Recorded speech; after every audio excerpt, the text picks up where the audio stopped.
തിരുനാമത്തിന് സ്തോത്രം ചെയ്യുകയും സ്തുതിക്കുകയും ചെയ്യുന്ന ക്രിസ്തുവിൽ പ്രിയമുള്ളവരെ, അനുഗ്രഹീതമായിരിക്കുന്ന നല്ല ദിവസത്തെ ഓർത്ത് ദൈവത്തെ വാഴ്ത്തുകയാണ്. അനുദിനവും ദൈവിക ആലോചനയാൽ നമ്മളെ സമ്പന്നരാക്കുന്ന നമ്മുടെ വാഴ്ത്തപ്പെട്ട കർത്താവിന് നന്ദി നിറഞ്ഞ ഹൃദയത്തോടെ സ്തുതിയും സ്തോത്രവും മഹത്വവും പുകഴ്ചയും കരയറ്റുന്നു. ഓരോ നാളും നമുക്ക് വേണ്ടതെല്ലാം നൽകിത്തന്ന് നമ്മളോട് ഇമ്പമായി സംസാരിച്ച് ദൈവത്തിൻ്റെ കരുണാ കടാക്ഷങ്ങൾ നമ്മുടെ മേൽ ചൊരിഞ്ഞ് നമ്മളെ സ്നേഹിക്കുകയും കരുതുകയും ചെയ്യുന്ന കരുണാമയനായ ദൈവത്തോട് അകമഴിഞ്ഞ നന്ദിയും സ്തുതിയും സ്തോത്രവും കരയറ്റിക്കൊണ്ട് വചനം കേൾക്കാൻ താല്പര്യം കാണിക്കുന്ന എല്ലാ പ്രിയപ്പെട്ടവരെയും സ്വർഗത്തിലിരുന്ന ദൈവം ഏറിയ നന്മ കൊണ്ടും അനുഗ്രഹം കൊണ്ടും ആത്മീക മഴ കൊണ്ടും സമ്പന്നരാക്കട്ടെ, നനവുള്ള തോട്ടമാക്കട്ടെ, ഫലപുഷ്ടിയുള്ളവരാക്കട്ടെ എന്ന് പ്രാർത്ഥിച്ചുകൊണ്ട് നിങ്ങൾക്കും സ്നേഹാഭിവാദനങ്ങൾ അർപ്പിച്ചുകൊണ്ട് ഇന്നത്തെ ദൈവാലോചനയിലേക്ക് ശ്രദ്ധയെ സാദരം ക്ഷണിക്കുകയാണ്. യെശയ്യാ പ്രവചനം 42 അധ്യായം 23 വാക്യം വായിച്ചുകൊണ്ട് ആത്മീക ചിന്തകൾക്ക് തുടക്കം കുറിക്കട്ടെ. യെശയ്യാ പ്രവചനം 42 അധ്യായം 23 വാക്യം. നിങ്ങളിൽ ആര് അതിന് ചെവി കൊടുക്കും? ഭാവി കാലത്തേക്ക് ആര് ശ്രദ്ധിച്ച് കേൾക്കും? നിങ്ങളിൽ ആര് അതിന് ചെവി കൊടുക്കും? ഭാവി കാലത്തേക്ക് ആര് ശ്രദ്ധിച്ച് കേൾക്കും? പ്രവാചകനിലൂടെ ദൈവമായ കർത്താവ് അരുളി ചെയ്തിരിക്കുന്ന ആത്മീക ആലോചനയാണ്.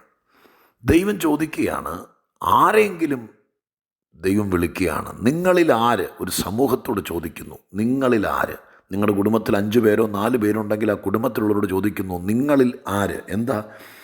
നിങ്ങളിൽ ആര് അതിന് ചെവി കൊടുക്കും? അതിന് എന്ന് പറയുമ്പോൾ ഏതിനാണ് എന്നൊരു ചോദ്യം അവിടെ വരില്ലേ? ഈ വാക്യത്തിനകത്ത് അതില്ല. ഏതിന് ചെവി കൊടുക്കും എന്നത് അറിയണമെങ്കിൽ കുറച്ച് മുകളിലേക്ക് നമ്മൾ കയറാനിടയാകണം.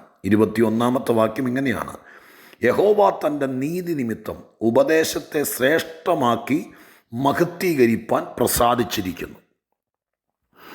അപ്പോൾ യഹോവ തൻ്റെ നീതി നിമിത്തം ഉപദേശത്തെ ശ്രേഷ്ഠമാക്കി മഹത്വീകരിപ്പാൻ പ്രസാദിച്ചിരിക്കുന്നു. ഇതൊരു ബൈബിൾ ഭാഷയാണ്. അതിനെ നമുക്ക് മനസ്സിലാകുന്ന ഒരു ഭാഷയിലേക്ക് ഞാൻ പറയാം. ദൈവം പ്ലാൻ ചെയ്തിരിക്കുകയാണ്.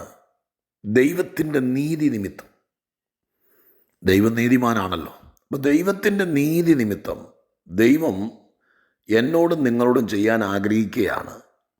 ദൈവത്തിൻ്റെ ഉപദേശത്തെ മഹത്വീകരിപ്പാൻ എന്ന് പറഞ്ഞാൽ കുറച്ചുകൂടെ ശ്രേഷ്ഠമാക്കാൻ, ഉപദേശം കുറച്ചുകൂടെ ശ്രേഷ്ഠമാക്കാൻ, ഉപദേശം കുറച്ചുകൂടെ ഭംഗിയാക്കാൻ, ഉപദേശം കുറച്ചുകൂടെ ഓരോരുത്തരോടും മനസ്സിലാക്കി തരാൻ ദൈവം പ്ലാൻ ചെയ്തിരിക്കുന്നു. അത്രയേ ഉള്ളൂ. അതിനെന്താ കാരണം? കുറച്ച് നാളുകളായിട്ട് ദൈവം മിണ്ടാതിരിക്കുകയായിരുന്നു. 14 വാക്യം: ബഹുകാലം ഞാൻ മിണ്ടാതിരുന്നു, ഞാൻ മൗനമായി അടങ്ങിപ്പാർത്തു. ഇപ്പോൾ കുറേ കാലമായിട്ട് ഉപദേശമില്ല, ദൈവം ഒന്നും മിണ്ടുന്നുണ്ടായിരുന്നില്ല. ദൈവം ഒന്നും മിണ്ടാതെ, ഉപദേശിക്കാതെ, ദൈവം ഒരു വാക്കും പറയാതെ, ദൈവം അഡ്വൈസുകൾ കൊടുക്കാതെ, ആലോചന പറയാതെ, അങ്ങനെ തൻ്റെ ജനത്തിൻ്റെ നടുവിൽ ദൈവം മൗനമായിരുന്ന കാലം എന്തോ സംഭവിച്ചു. 22 വാക്യം: ജനമെല്ലാം മോഷ്ടിച്ചും കവർന്നും പോയി, അവരൊക്കെ കുഴിയിൽ കുടുങ്ങിപ്പോയി, കാരാഗ്രഹത്തിൽ അടയ്ക്കപ്പെട്ടു, കവർച്ചയായിപ്പോയി, വിടുവിക്കാൻ ആരുമില്ലാതെയായി. അയ്യോ, ഈ അദ്ധ്യായത്തിൻ്റെ ഉള്ളടക്കം ഞാൻ ആത്മീക വിശകലനം ചെയ്ത് ആകത്തുക നിങ്ങളുടെ മുമ്പിൽ അവതരിപ്പിക്കുമ്പോൾ നിങ്ങൾക്ക് കാര്യം മനസ്സിലാകുന്നു. ഞാൻ ഒന്നോടെ ഓർഡറിൽ പറയാം. 42 അധ്യായത്തിൻ്റെ സമ്മറി. ദൈവം കുറച്ച് നാളായിട്ട് മൗനമായിരുന്നു, മിണ്ടാതിരുന്നു. ദൈവം മിണ്ടാതിരുന്നപ്പോൾ, അഥവാ ദൈവം ഉപദേശിക്കാതിരുന്നപ്പോൾ, ദൈവം തൻ്റെ ശബ്ദം കേൾപ്പിക്കാതിരുന്നപ്പോൾ, ദൈവം ശാസിക്കാതിരുന്നപ്പോൾ, ദൈവം തൻ്റെ മനസ്സ് തുറന്ന് കാര്യങ്ങൾ പറയാതിരുന്നപ്പോൾ ജനമെല്ലാം കുടുങ്ങി, തോറ്റു, കുഴിയിലകപ്പെട്ടു, പിന്നെ കവർച്ചയായിപ്പോയി, കാരാഗ്രഹങ്ങൾ അടയ്ക്കപ്പെട്ടു. സഹോദരങ്ങളെ, അപ്പം ദൈവം നമ്മോട് മിണ്ടുന്നില്ലെങ്കിൽ, ദൈവം നമ്മളെ ഉപദേശിക്കുന്നില്ലെങ്കിൽ, ദൈവം നമ്മളെ ശാസിക്കുന്നില്ലെങ്കിൽ, ദൈവം നമ്മളെ പഠിപ്പിക്കുന്നില്ലെങ്കിൽ, ദൈവശബ്ദം നമ്മൾ എന്നും കേൾക്കുന്നില്ലെങ്കിൽ നമുക്കനർത്ഥമാണ്, അപകടമാണ്, കുഴിയിലകപ്പെടും, കാരാഗ്രഹത്തിലകപ്പെടും, നമ്മൾ വലിയ ക്രൈസിസിലകപ്പെടും, മോഷ്ടിച്ചു പോകും, കവർന്നു പോകും. അയ്യോ, എന്തൊക്കെയാണ് സംഭവിക്കുന്നത്? അപ്പോൾ ആദ്യം നമ്മൾ ദൈവത്തോട് പ്രാർത്ഥിക്കേണ്ടത്, കർത്താവേ എന്നും എന്നെ ഉപദേശിക്കണം. ഉപദേശിക്കുന്ന ഇഷ്ടമല്ല മനുഷ്യർക്ക്. അയ്യോ, നമ്മുടെ പിള്ളേർക്കൊന്നും ഒട്ടും ഇഷ്ടമല്ല.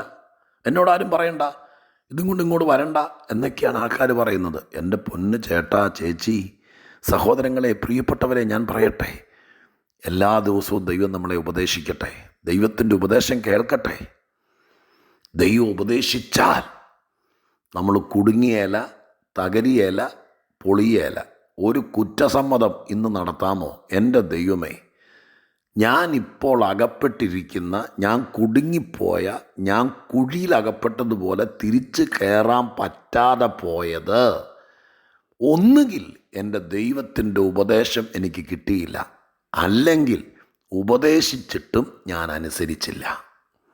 എൻ്റെ ഉറപ്പ് ഞാൻ പറയാം, സ്വർഗത്തിലെ ദൈവം ഉപദേശിച്ച് നടത്തുന്നവർ കുഴിയിൽ വീഴാൻ സാധ്യതയില്ല. അവർ കാരാഗ്രഹത്തിൽ അകപ്പെട്ടതുപോലെ പൂട്ടപ്പെട്ടു പോകാൻ സാധ്യതയില്ല. കാരണം കർത്താവ് നമുക്ക് ഓരോ നിമിഷവും ഉപദേശം തരികയല്ലേ, കൗൺസിലിംഗ് തരികയല്ലേ, ആലോചന തരികയല്ലേ. ആ ആലോചന പ്രകാരം നടന്നാൽ, ഉപദേശപ്രകാരം നടന്നാൽ അബദ്ധം പറ്റും എന്നെനിക്ക് തോന്നുന്നില്ല. പറ്റില്ലെന്ന് തന്നെ ഞാൻ തറപ്പിച്ച് പറയും. അപ്പോൾ കുറേ കാലത്തേക്ക് ഉപദേശമില്ലായിരുന്നു, ശാസനയില്ലായിരുന്നു, തിരുത്തലുകളില്ലായിരുന്നു, ദൈവം ശബ്ദം കേൾപ്പിക്കില്ലായിരുന്നു. നിങ്ങളൊരു കോൺഗ്രിഗേഷനിൽ, പള്ളിയിലോ ചർച്ചിലോ എവിടാണ്, അവിടെ പോയിരിക്കുമ്പോൾ നിങ്ങൾ ദൈവശബ്ദം കേൾക്കുന്നുണ്ടോ? നിങ്ങളോട് ദൈവം സംസാരിക്കുന്നുണ്ടോ? ചടങ്ങുകളാണോ, ആചാരങ്ങളാണോ? കുടുങ്ങും, തകരും, കുഴിയിലകപ്പെടും. നല്ല ഉപദേശം, നല്ല ആലോചന ദൈവസന്നിധിയിൽ കേൾക്കണം.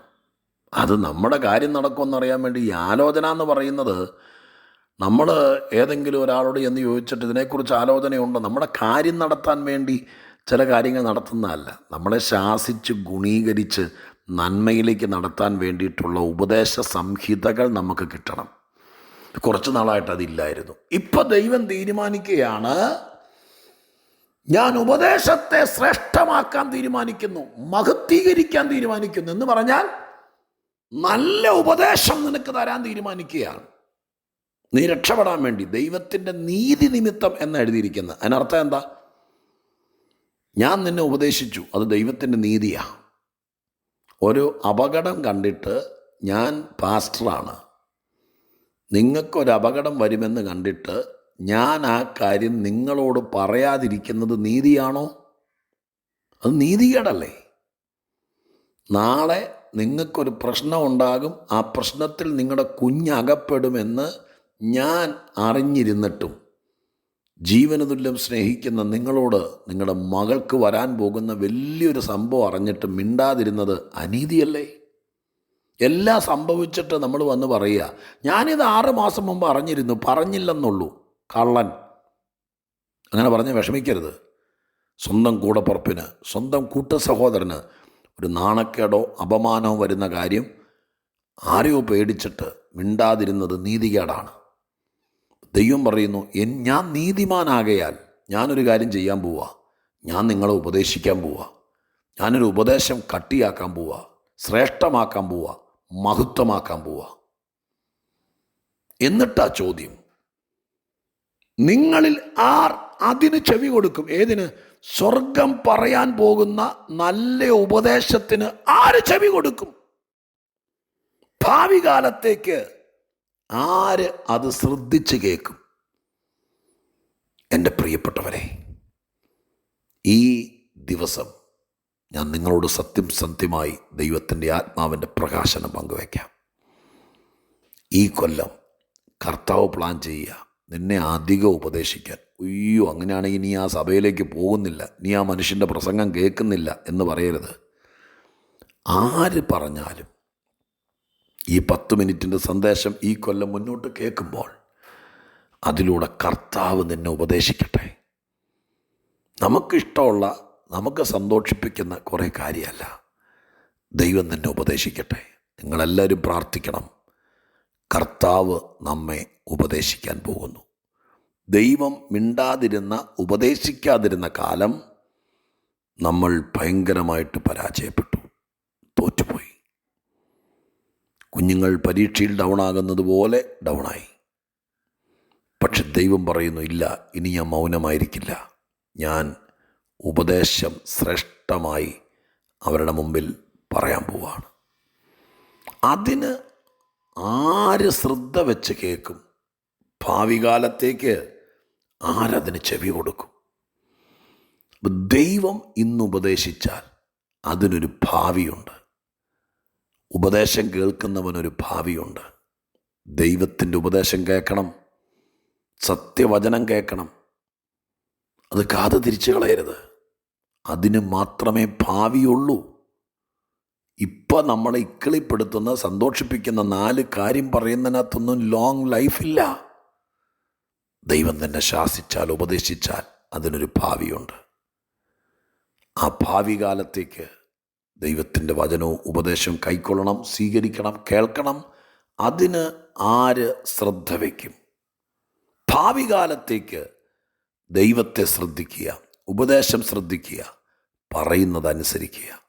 ഭാവി കാലം ധന്യമാകട്ടെ. പ്രാർത്ഥിക്കട്ടെ. പരിശുദ്ധ ദൈവമേ, ഞങ്ങളുടെ സ്വർഗീയ പിതാവേ, കരുണയിൽ സമ്പന്നനും സ്നേഹത്തിൻ്റെ നിധിയുമായി ഞങ്ങളുടെ ദൈവത്തെ വാഴ്ത്തുന്നു. സ്വർഗീയ കൃപകളാൽ ഞങ്ങളെ നിറയ്ക്കുന്ന ദൈവത്തിൻ്റെ കരുണയ്ക്ക് നന്ദി പറയുന്നു. എല്ലാ നന്മയ്ക്കും നന്ദി, എല്ലാ ഉപകാരത്തിനും നന്ദി. തൻ്റെ ജനത്തെ ഉപദേശിപ്പാൻ ദൈവത്തെക്കാൾ ശക്തൻ ആരുമില്ലല്ലോ. എന്നെയും ഈ വചനം കേൾക്കുന്നവരെയും എല്ലാ ദിവസവും ഉപദേശിക്കണമേ. ഞങ്ങൾക്കൊരു വെറുപ്പുമില്ലപ്പാ. അങ്ങ് ഉപദേശിക്കുന്നിടത്തോളം ഞങ്ങളുടെ ഭാവി ധന്യമാകും. വീണ്ടും വീണ്ടും ഞങ്ങൾ പ്രാർത്ഥിക്കുന്നു, അനുഗ്രഹമാക്കണമേ എന്ന് അപേക്ഷിക്കുന്നു. എല്ലാ കൃപകൾക്കും നന്ദി. പ്രാർത്ഥന കേട്ടതിന് സ്തോത്രം. യേശുക്രിസ്തുവിൻ്റെ നാമത്തിൽ അപേക്ഷിക്കുന്നത് കേൾക്കുമാറാകണമേ. ആമേൻ.